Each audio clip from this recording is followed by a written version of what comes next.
Isso é que importa.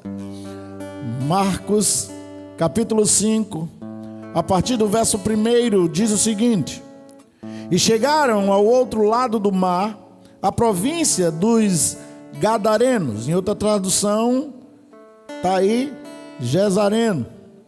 E saindo ele do barco, lhe saiu logo ao encontro dos sepulcros um homem com espírito imundo, o qual tinha sua morada nos sepulcros, e nem ainda com cadeias o podiam alguém prender, porque tendo sido muitas vezes preso com grilhões e cadeias, as cadeias foram por ele feitas em pedaços e os grilhões em migalhas, e ninguém o podia amansar. E andava sempre, de dia e de noite, clamando pelos montes e pelos sepulcros, e ferindo-se com pedras. E quando viu Jesus ao longe, correu e o adorou. E clamando com grande voz, disse: Que tenho eu contigo, Jesus, Filho do Altíssimo? Conjuro-te por Deus, que não me atormentes. Porque ele dizia: Sai deste homem, espírito imundo. E perguntou-lhe: Qual é o teu nome? E ele respondeu, dizendo: Legião é o meu nome, porque somos muitos. E rogando-lhes muito que os não enviasse para fora daquela província, e andava ali pastando no monte uma grande manada de porcos. E todos aqueles demônios lhe rogaram, dizendo: Manda-nos para aqueles porcos, para que entremos neles. E Jesus logo lhe permitiu. E saindo daqueles espíritos imundos, entraram nos porcos, e a manada se precipitou por um despenhadeiro no mar. Eram quase 2.000, e afogaram-se no mar. E os que apacentavam os porcos fugiram, e anunciaram na cidade e nos campos. E saíram muitos a ver o que era aquilo que tinha acontecido. E foram ter com Jesus, e viram o endemoniado, o que tivera legião, assentado, vestido e em perfeito juízo, e temeram. E os que aquilo tinham visto, contaram-lhes o que acontecera ao endemoniado acerca dos porcos. E começaram a rogar-lhes que saísse dos seus termos.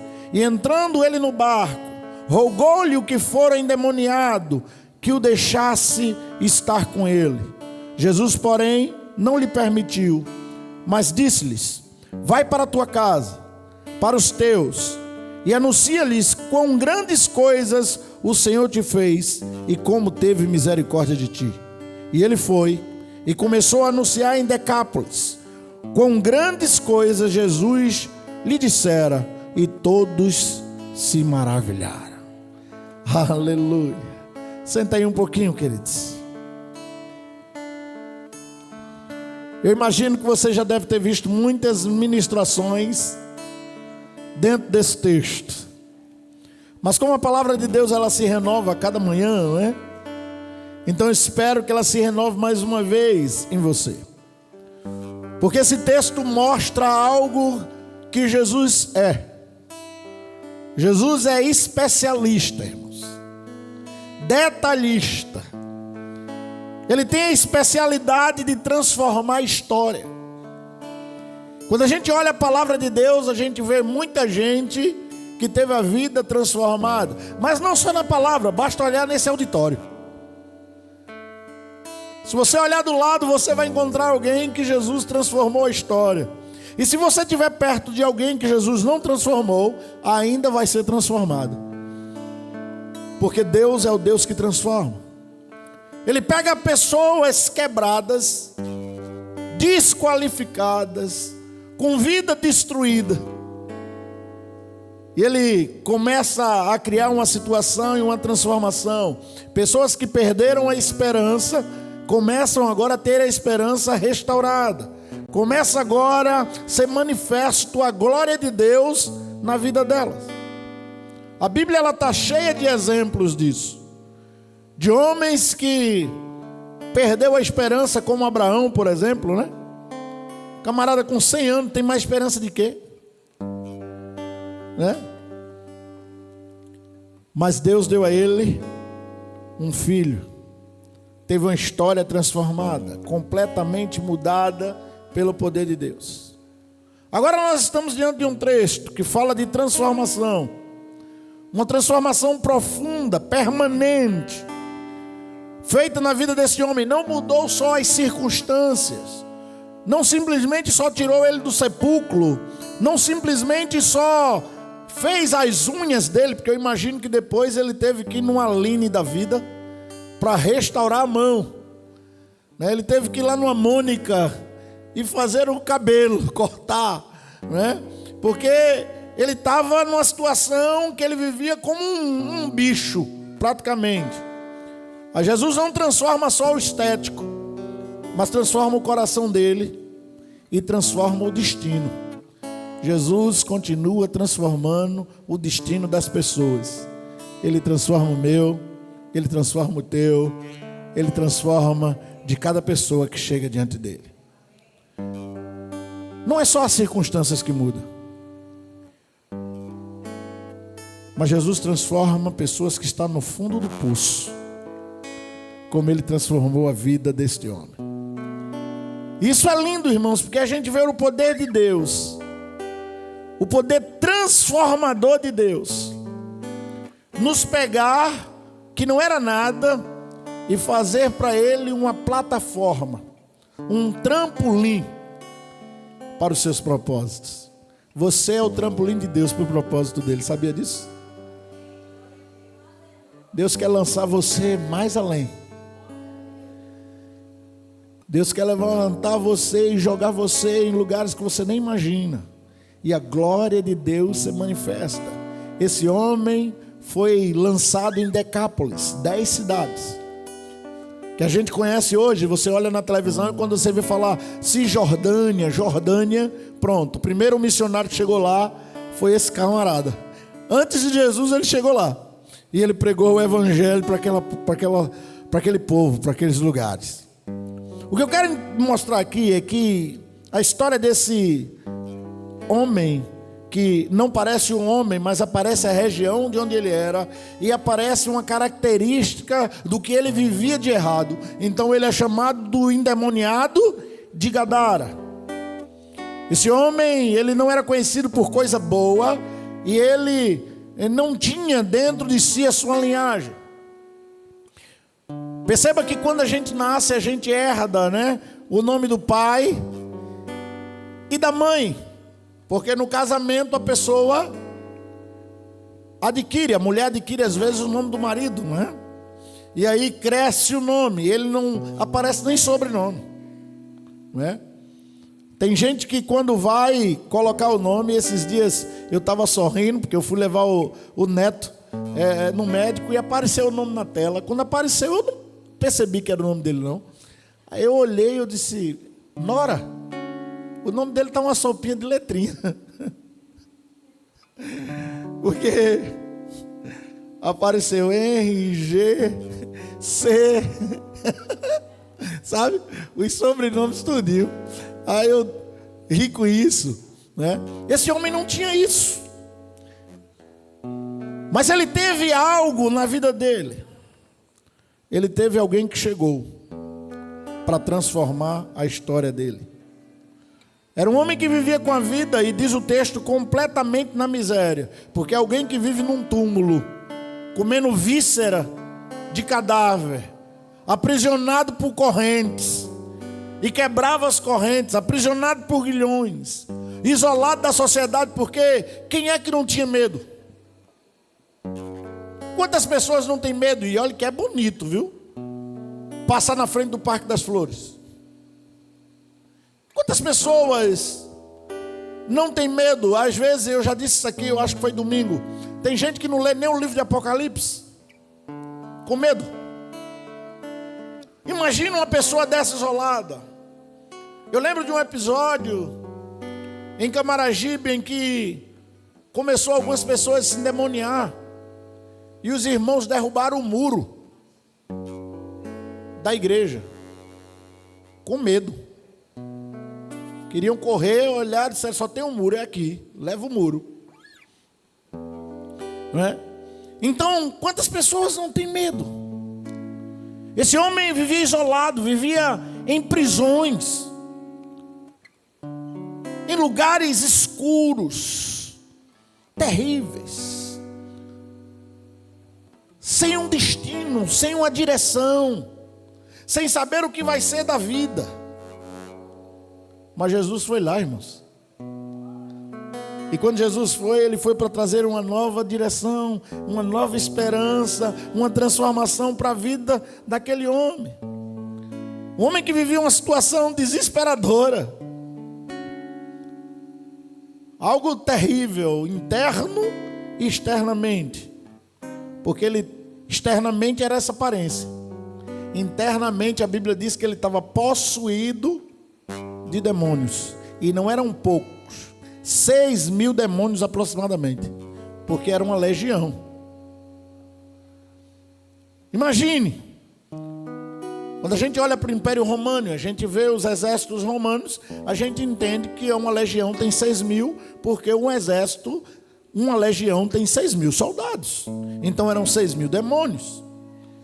E esse homem vivia uma angústia, porque você já leu o texto diz que ele de madrugada, à noite, saía gritando e clamando. Ora o demônio, ora ele, imagino eu.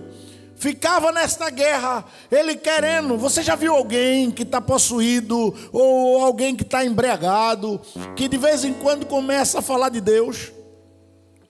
Uma luta dentro de si. Esse homem vivia uma luta terrível dentro de si, gritava, se cortava com pedra. Imagina a dor que ele não sentia, porque ele não se cortava, eu imagino, porque simplesmente se cortava, mas é porque aquilo era tão angustiante para a alma dele, que ele queria se livrar. Você conhece pessoas que estão com uma dor tão grande que arranca os cabelos? Pessoas que se automutilam. A psicologia explica um pouco melhor sobre isso. Não é a minha seara, é a seara da pastora. Mas a psicologia fala a respeito disso. Mas o que o texto deixa bem claro para a gente é que a sociedade não sabia lidar com ele. E quando a sociedade às vezes não sabe lidar, ela exclui. Eu falava hoje com o pastor Evânio e eu dizia, na época da gente já tinha autista, já tinha pessoas, com síndrome de Down, com tanta coisa, a gente não sabia. Às vezes mandava para o manicômio, levar choque. Não se sabia lidar com isso. Hoje, graças a Deus, a ciência evoluiu, as pessoas abriram a mente e já conseguem lidar, mas a sociedade não sabia. Então, amarra ele, cadeias, grilhões, porque tentava trazer um controle. Isso não mudou, irmão. Satanás continua trazendo cadeias, grilhões, tentando manter o controle da sua vida, trazendo correntes, cada vez uma que prenda mais que a outra, para te manter preso,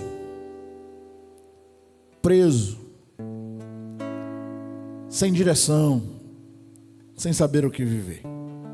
Assim era a vida daquele homem, dominado pela opressão espiritual.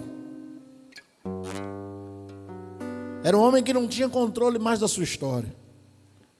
Era um homem que não tinha mais esperança de mudança na vida. Você conhece alguém assim, que já perdeu a esperança, que diz assim, não tem mais jeito para mim não? Que já sofreu tanto. Eu visitei um homem, e a pessoa falando para ele, ele disse, eu não sei porque eu estou vivo, para mim eu já estou morto. Perdi a esperança. Quando mataram meu filho, eu morri. A esperança para mim acabou. Não há mudança mais para mim. Há pessoas vivendo assim, sem esperança, sem mudança. Eu não sei se você já foi numa cadeia, num presídio, numa cela. Aqui é um pouco diferente da cadeia de hoje, mas a cadeia de hoje ainda continua escura. Você anda no corredor aí dos pavimentos, aí do Aníbal Bruno, né? Quando a PM saiu de greve e ainda era militar, a gente teve que tirar serviço aí. Irmãos, é terrível. Aquilo que você vê real, né, do filme Carandiru, a cadeia, é aquilo ali mesmo. México tem as piores, né, cadeias. É escuro. É uma cela escura, fria, fedida, perdida. Assim era o lugar onde aquele homem se encontrava. A condição dele espiritual era terrível, completamente escura. Mas a Bíblia diz que Jesus estava fazendo milagre de um lado de um rio, do lado do mar. Terminou os milagres, pegou os discípulos e disse: entra no barco. Eles entraram. Jesus sabia, disse: vai vir uma tempestade para eu não chegar lá, porque sempre tem tempestade para que ninguém seja transformado.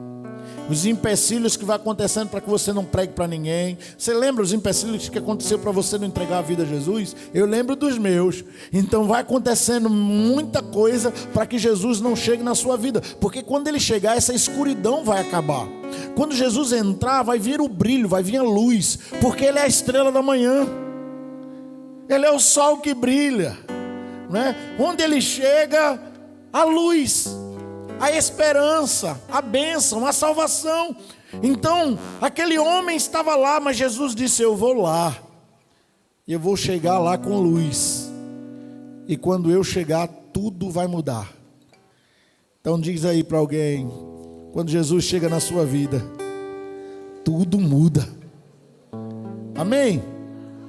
Depois dessa introdução, eu quero dizer para você, o que podemos destacar aqui nesse texto? Primeira coisa, o encontro de Jesus é o encontro da fonte de esperança. Jesus, ele não é o rio que corre a esperança, ele é a fonte. Você nele tem a certeza que a esperança é viva. Você nele tem a certeza que a esperança vai chegar. Você tem a certeza que ele pode transformar a nossa vida. Ele conhece tudo o que ocorre ao nosso respeito. Este homem sabia de tudo. Ele entrou num barco e desembarcou aonde ele tinha que desembarcar, na região de Gadara, porque tinha alguém que havia perdido a esperança. Como é que está a esperança aí? Jesus já entrou no barco, o barco já passou a tempestade, ele vai descer no seu porto para te trazer esperança aonde você não está com esperança, porque ele é o Deus da esperança.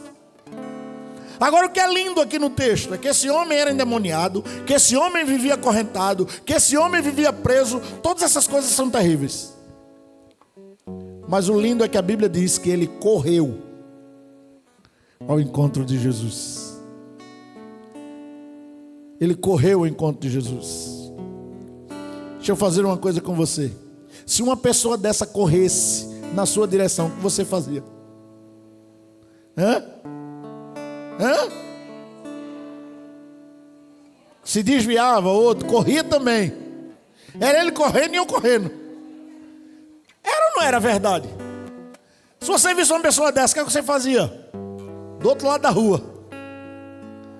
Era ou não? Mas sabe o que é lindo aqui? É que Jesus não correu. Todo mundo corria dele, diz o texto. Vivia no sepulcro, todo mundo se afastava. Acorrentava, sabe, fugia. Mas Jesus não. Jesus olhou para ele e o amou. Jesus olhou para ele e disse: eu vou restaurar você. Jesus não se afastou. Jesus não se afasta de mim, de você, de jeito nenhum, irmãos. Você pode estar vivendo o estado mais deplorável da vida, mas Jesus vai se encontrar com você. E isso é lindo, porque demonstra o amor imensurável, incondicional, porque o meu e o teu é condicional, mas o de Jesus não é não. por a vida daquele homem. Alguém que não teve medo de chegar até Jesus. E Jesus não teve medo que ele se chegasse. Às vezes a gente tem medo de chegar até Jesus, né? Às vezes a gente tem medo de dizer para Jesus o que a gente está passando. No máximo a gente faz: Jesus, tu entende. Ou o Senhor sabe. Que tal a gente contar? Que tal a gente fazer feito publicano: Senhor, eu sou miserável, eu fiz isso, eu fiz aquilo. Que tal a gente fazer feito Davi? Davi era alguém que não escondia. Errou, errei. Eu fiz mesmo. Ele não tinha medo de chegar a Jesus, porque ele sabia que Jesus era a única solução para a vida dele. O endemoniado chega lá dizendo: Jesus, filho do Deus Altíssimo. Ele sabia quem era. A gente precisa conhecer Jesus, irmãos, e saber que o nosso encontro com Ele é um encontro que transforma. Quando as pessoas acham que Jesus vai virar as costas, virar o rosto, não. Jesus não vira o rosto para aquilo que você fez de ruim. Fere, fere, mas Ele vai continuar te amando,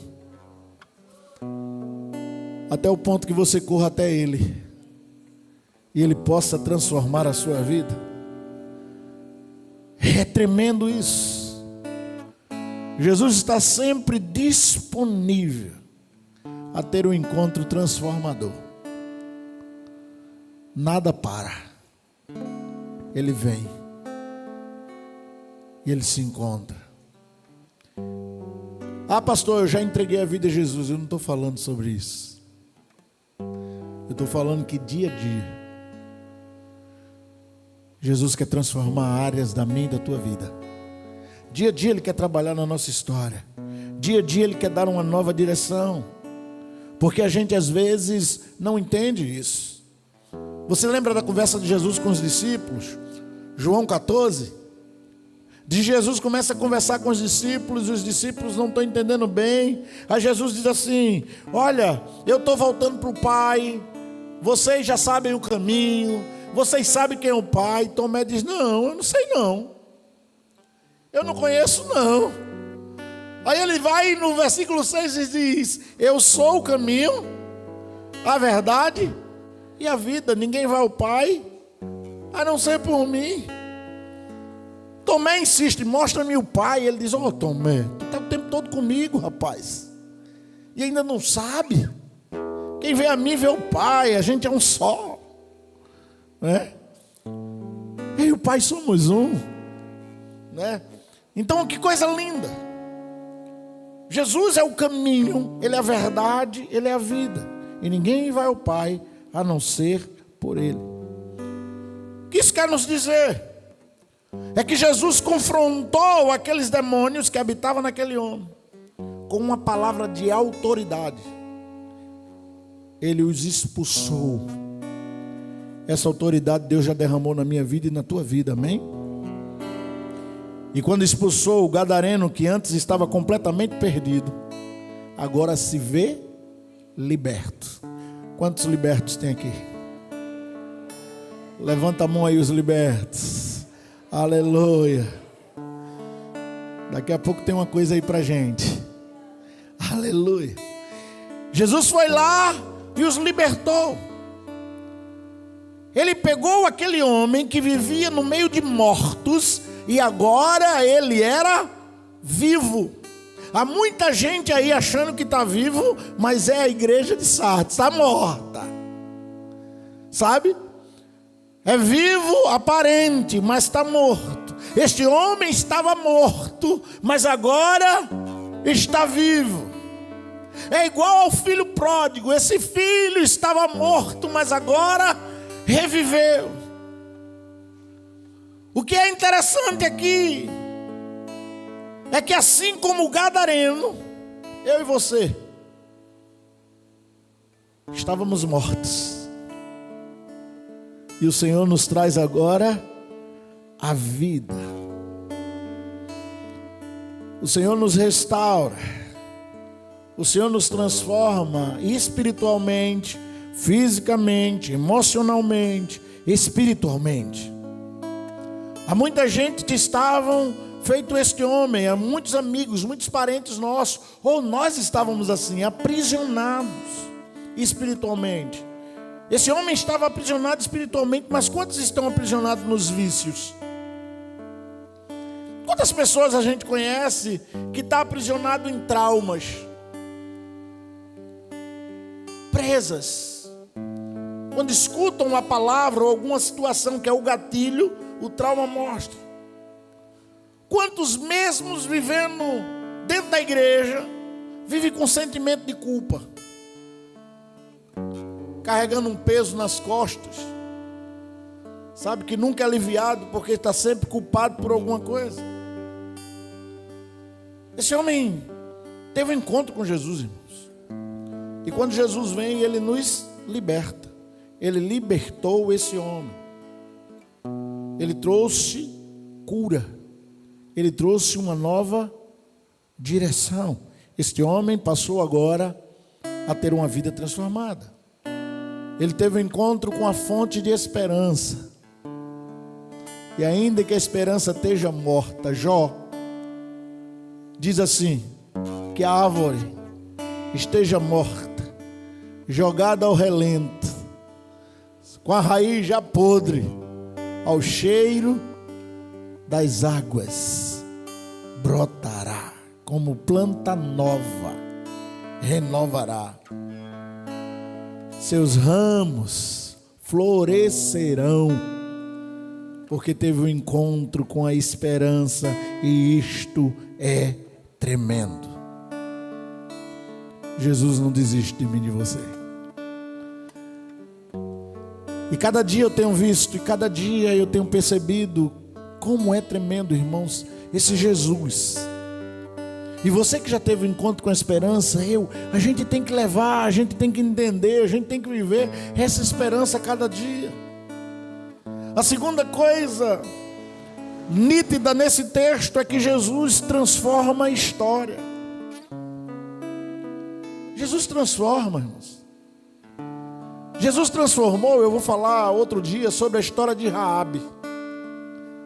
Esta mulher passou a fazer parte da linhagem de Jesus. Jesus transformou a vida de um cego que vivia à beira do caminho, que também não tinha nome, era conhecido pelo nome do pai, filho de Timeu, Bartimeu. Jesus transformou tanta gente, Jesus transformou a história. Agora Jesus transforma a história de um homem endemoniado, diz Marcos 5. Esse texto nos revela uma profundidade de transformação de vida, uma vida completa de alguém que vivia à margem da sociedade e que agora foi transformado. Estudando sobre isso, eu busquei um relato psicológico a respeito desse encontro, a respeito dessa transformação de história. E aí eu peguei algo que o irmãos, e psicólogo Augusto Cury trouxe. Ele tem até um livro falando sobre isso, 12 semanas, onde ele diz o seguinte, que aquela renovação, que esta passagem não é um simples milagre físico, mas é algo espiritual. Ele analisa o poder curador de Jesus. Ele diz que o poder curador de Jesus não só foi na dimensão espiritual, mas também na área emocional e mental do gadareno, refletindo como a saúde da mente e da alma está intrinsecamente ligada à transformação de vida. Quando a mente é transformada, a vida é transformada. Paulo já dizia isso quando falava para os romanos no capítulo 12, que nós tenhamos a nossa transformação de mente, para que a gente experimente a boa, perfeita e agradável vontade de Deus. Jesus proporcionou isso para aquele homem e proporciona para nós. Um homem que era dominado por uma legião de demônios, que vivia isolado, que vivia se ferindo, que vivia controlado pelas suas dores, pelos demônios, agora tem uma vida e uma história transformada. Um homem que havia perdido a dignidade, que já não tinha mais família, que não tinha algo chamado sanidade. Não era alguém cônscio, que já não tinha esperança, que perdeu a reputação, que não tinha mais esperança de recuperar nada. Augusto Cury diz que esta metáfora da mente humana, aprisionada por suas próprias angústias e transtorno, seja pela depressão,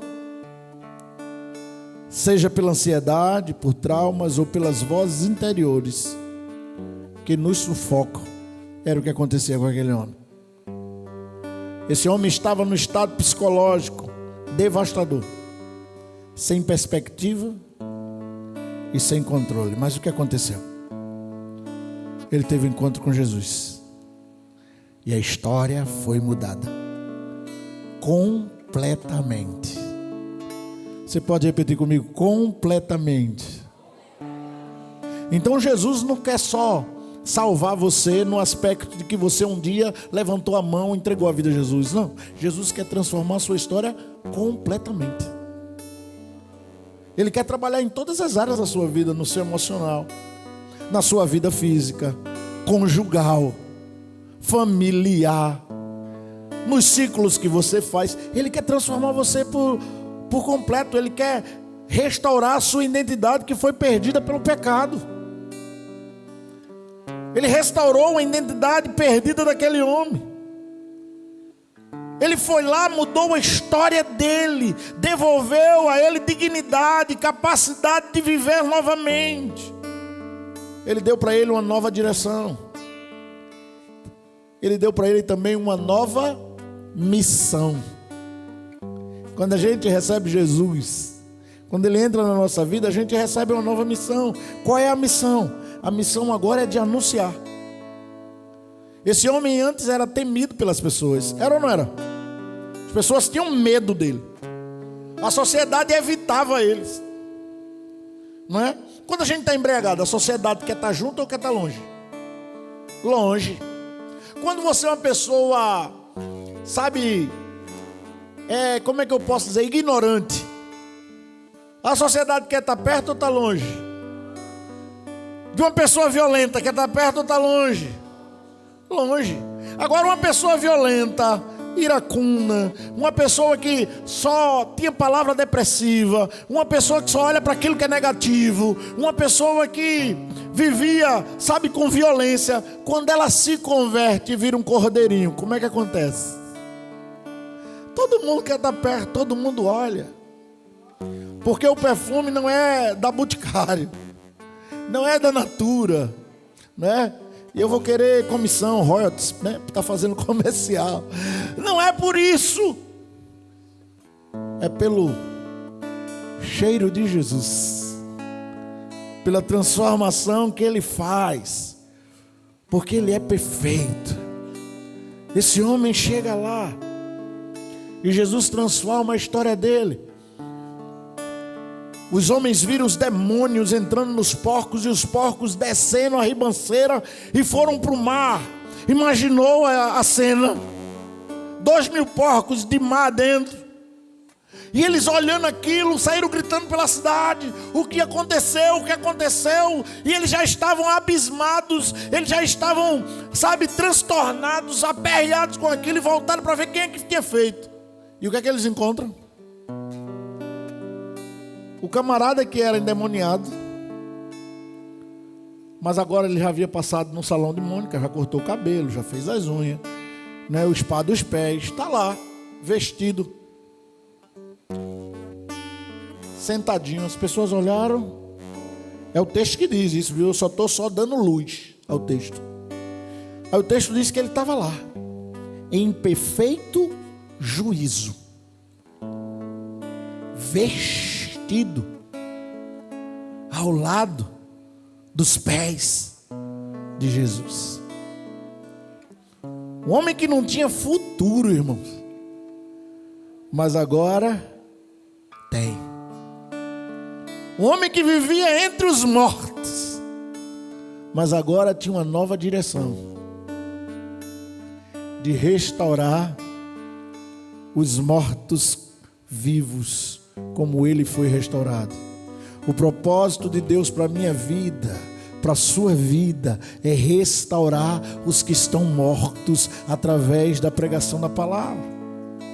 Em terceiro lugar, Jesus sempre tem uma nova perspectiva de vida e uma nova direção para quem entrega a vida para Ele. Quando Jesus se preparava para partir, diz o texto que o homem liberto queria seguir com Jesus. Também, se eu estou lá, se você está lá, a gente queria entrar no barco. Eu vou ficar nessa cidade nada. Eu vou ficar numa cidade dessa violenta. Vou nada. Quantas pessoas você não conhece que diz: eu quero ter filho não. Com a violência que está aí, quero nada. Da forma que as crianças estão crescendo e virando tudo rebelde, quero não.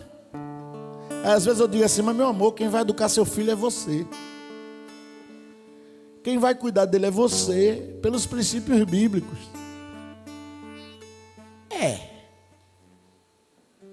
Quantas vezes a gente não diz isso? Eu vou ficar nesse mundo nada. Rapaz, quantos de nós não dizemos: se eu pudesse, saia do Brasil? Do jeito que está, dá não. É ou não é realidade? Se eu pudesse, não morava nesse bairro. Está tudo dominado por isso, está tudo dominado por aquilo. Então é comum a gente entender o homem, né? Se eu vou entrar no barco de Jesus. Mas quantos libertos tem aqui? Aquele homem também era liberto. E para todo liberto, Deus deu uma missão. A missão está no versículo 19. Vai para a tua casa, para os teus, e anuncia-lhes quão grandes coisas o Senhor fez e como teve misericórdia de ti. A gente não tem que ser liberto, irmãos, para ficar só de culto em culto, para ficar só dentro da igreja, simplesmente, sabe, é o 007 da fé, se converteu e ali agora é um agente escondido. Não, a gente tem que anunciar o evangelho no trabalho, com as nossas ações e com a nossa vida, no nosso bairro, aonde a gente passar, as pessoas têm que ver a glória de Deus. Esse homem ganhou 10 cidades. Então eu e você tem que ganhar o nosso vizinho, eu e você tem que ganhar nosso parente. Muitas vezes nós pegamos o texto, isolamos ele para a nossa vida de uma forma errada. Ah, pastor, Jesus diz que o profeta de casa não tem honra. Não foi para você, o contexto foi outro do que Jesus estava dizendo. Porque o que ele mandou para mim e para você foi o ide. Você foi liberto, mostra para todo mundo. Jesus curava alguém de lepra, dizia: vai lá e te mostra para o sacerdote, para ele examinar se a lepra partiu. Jesus fazia o milagre, dizia: fala para ninguém não, só se mostra. Só se mostra. Jesus agora cura um homem e diz assim: volta para a tua casa, mostra para eles o que aconteceu. Mostra como Jesus transformou sua mente. Mostra como Jesus transformou teu casamento. Mostra como Jesus transformou tua vida. Mostra como Ele te deu novos sonhos. Mostra o sangue de Jesus derramado na tua história. Irmãos, nós estamos numa época que nós estamos no tempo do fim. Como eu preguei domingo, o rei está voltando. E eu e você tem que ter cuidado. Sabe por quê? Porque Mateus 25, que disse, eu no texto que preguei, diz que ele vai cobrar o talento que deu. Ou seja, ele vai cobrar. Você anunciou para quem que você fez? Ah, o senhor era mau, o senhor era um servo muito duro, o senhor era difícil, eu enterrei. Não, não é para enterrar, mostra. Paulo diz: eu trago no meu corpo as marcas do evangelho de Cristo, os açoites que levei. Irmãos, a gente quer um evangelho que a gente não sinta dor. A gente quer um evangelho meio que com xilocaína. A gente quer um evangelho que a gente diga: eu já entreguei minha vida a Jesus. Não, você tem que anunciar. você tem que transformar outros, ganhar outros, e ganhar outros, e ganhar outros, e ganhar outros, e ganhar outros.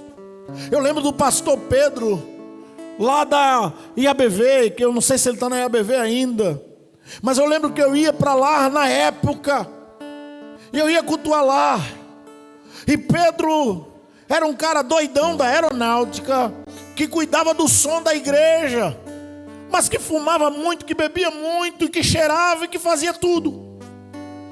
E o apóstolo Ebenezer, numa missão de Deus para o coração dele, botava Pedro para fazer.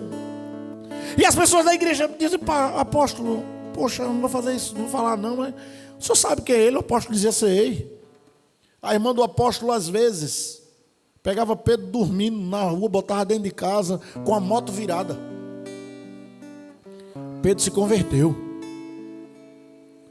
E agora Pedro comprou uma Kombi. E sabe o que fazia? Hoje ele é pastor, sabe o que ele fazia? Chegava na Antônio Falcão e outras ruas, parava a Kombi e dizia para as meninas que estavam fazendo programa: quanto é o programa? Ela tanto, eles querem com tudinho aí, para levar para um amigo. Ele quer ter um programa, um relacionamento com vocês. Quanto é? É tanto, com tudinho, tudinho. Aí pegava as meninas todinha e levava para o culto. Abria, parava na frente da igreja e dizia: entra. Mas aí é uma igreja. Ele disse: eu estou pagando, entra. Vão assistir o culto. Doido, pirado por Jesus, irmão. O resultado é que muita gente se convertia. O Mevan, pastor Luiz Hermínio, ele vai no prostíbulo, manda as pessoas lá e diz assim: quanto é o dia aqui? Eu quero pagar, eu quero só pra gente. Aí o pessoal lá, a cafetina vai dizer tanto, ele dizia: pronto, então tal dia é meu. Fazia um culto. Outra hora ele ia, pegava uma menina lá e dizia: ó, mandava um casal lá e dizia: olha, eu vim representando uma pessoa, ele ama muito você, ele é apaixonado por você. Ela: é? Já falei com ela lá. E ele quer ter um encontro fantástico contigo, ele quer ter uma noite que você nunca vai esquecer. É mesmo? Eu disse: é. Já paguei lá. Quantos dias? 3 dias. 3 dias, 3 dias. Primeiro dia levava ela para o salão.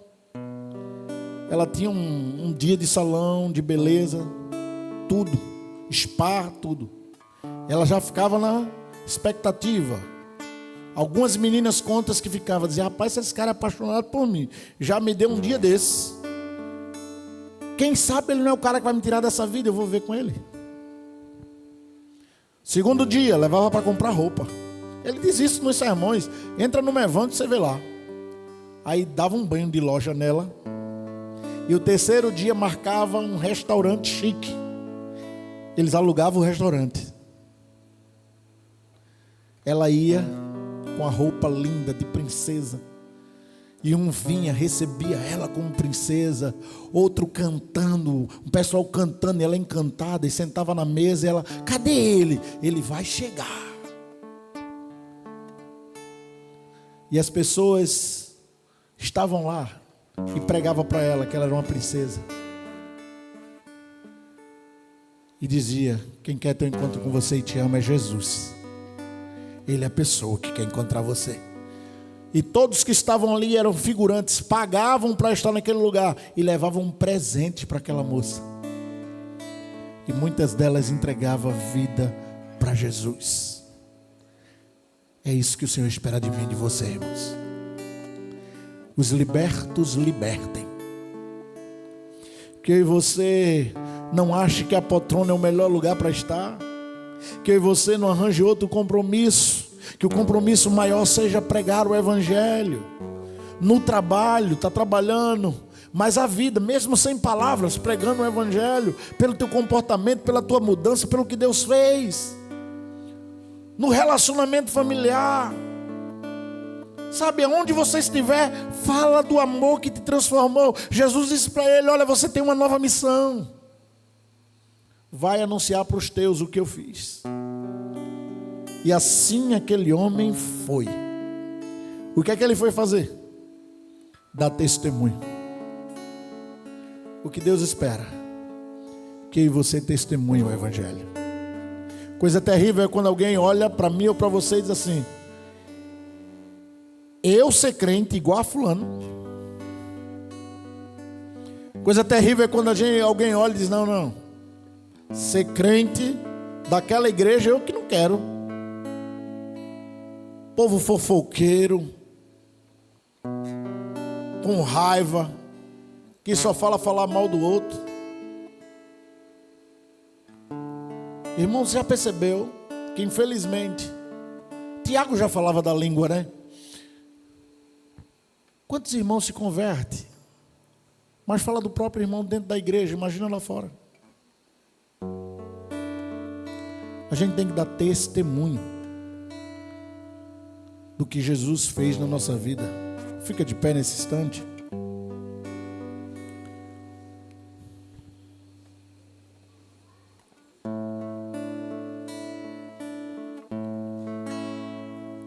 O encontro transformador de Jesus é o encontro que liberta. E se eu e você é livre, nós temos que dar testemunho. Testemunhar o poder de Deus. A gente tem que testemunhar Jesus, a transformação de Deus na nossa vida, a libertação na vida do gadareno. Na verdade é um convite. É um convite que Jesus deixou na Bíblia para mim e para você. Que ele passa por uma tempestade, que ele vence cansaço, que ele vai, sabe, no lugar onde ninguém quer ir, só para encontrar a mim e a você. E agora ele quer que eu e você seja esse missionário dele. Que assim como fomos transformados, a gente possa transformar outros. Que um ser liberto seja um ser libertador. Fecha teus olhos nesse instante. Há um livro de Caio Fábio que diz: seguir Jesus, o mais fascinante projeto de vida. Mas eu queria que você, de olhos fechados, não no aspecto de condenação, porque não estou aqui, nem o Senhor quer isso, mas no aspecto de transformação. Que você olhasse para dentro de você. E como é que, quando você olhasse para dentro de você, você visse como é que está a sua expressão e o seu desejo de seguir Jesus. Como está o seu dia a dia de seguir Jesus ou de manifestar Cristo? Como é que está para você? Vá para a sua casa.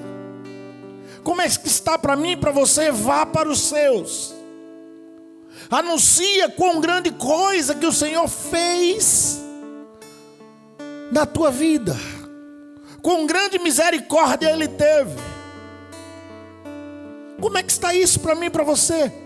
Porque a criação espera com expectativa imensa a manifestação dos filhos.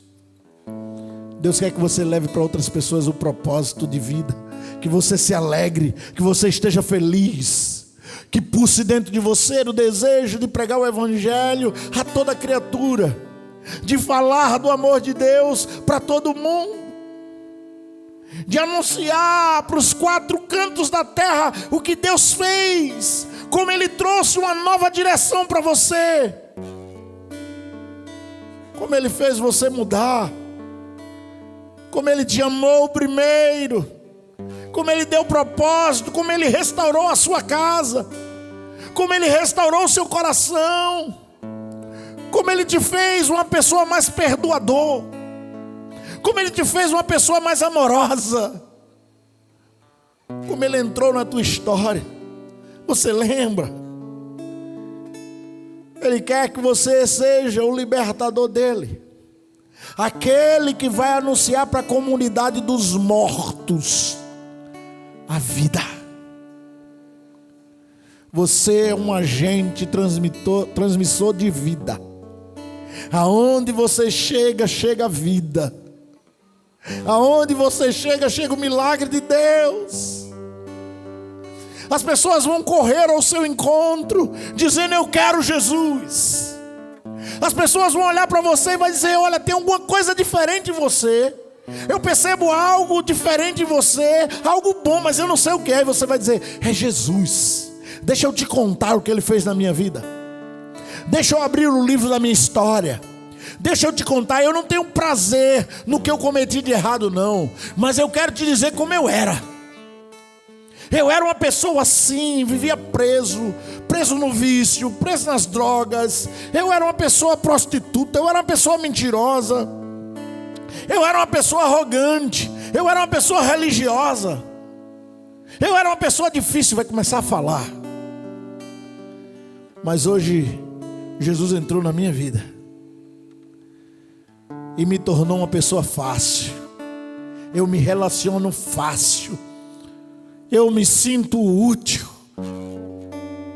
E eu quero cada dia ser mais útil, servir nesse Deus. Esse homem era alguém inútil, mas Jesus disse: eu estou te dando uma missão. Vá em Decápolis, vá na cidade e pregue a palavra para ela. Em outras palavras, seja útil. Seja útil no seu bairro. Seja útil no seu condomínio. Seja útil na sua família. Seja útil nas suas redes sociais. Seja útil. Anuncie aquele que transformou a tua vida. Anuncia, irmãos. É muito bom ganhar um carro novo, é muito bom ganhar uma casa nova, mas o melhor é ganhar uma vida nova em Jesus. E é isso que a gente tem que anunciar, e é isso que tem que arder dentro de nós: Jesus, aquele que nos deu vida. Então anuncia a vida, anuncia a vida, viva com um propósito em Deus. Porque o Senhor nos traz uma esperança. Porque o Senhor nos traz uma nova direção. Eu quero orar com você. Eu quero orar com você. Espírito Santo de Deus. A vida deste homem de Gadara nos mostra que a única solução para a vida humana é o Senhor. A única solução para o que está sem esperança é o Senhor. Esse texto nos mostra, Pai, que o Senhor é aquele que transforma a história. Esse texto nos mostra que o Senhor é aquele que traz um propósito e uma direção. Esse texto nos mostra hoje, a gente viu aquilo aqui, que o Senhor é aquele que nos dá uma missão. Mas mais que isso, o Senhor também nos convoca para sermos agentes de transformação na vida de outros. Assim como o gadareno foi para Decápolis para anunciar a palavra, para transformar a família dele, para transformar os vizinhos, para transformar o bairro, nos usa também para transformar famílias que estão à beira do abismo, jovens que estão cada dia sendo destruídos. Nos ajuda, nos leva, meu Deus, nos leva nas esquinas, nos leva, meu Deus, nos centros comerciais, nos leva nas escolas, nas faculdades, nos leva, meu Deus, na esfera que o Senhor quer nos levar, para que a gente possa mostrar uma direção, para que a gente possa mostrar o Teu amor que transforma vidas, que restaura famílias, que a gente possa levar para toda a terra a Tua palavra transformadora. Um Deus que perdoa, um Deus que restaura, que nos perdoou e nos restaurou. Também te pedimos, nos leva a cuidar de outras pessoas, em nome de Jesus. Aleluia.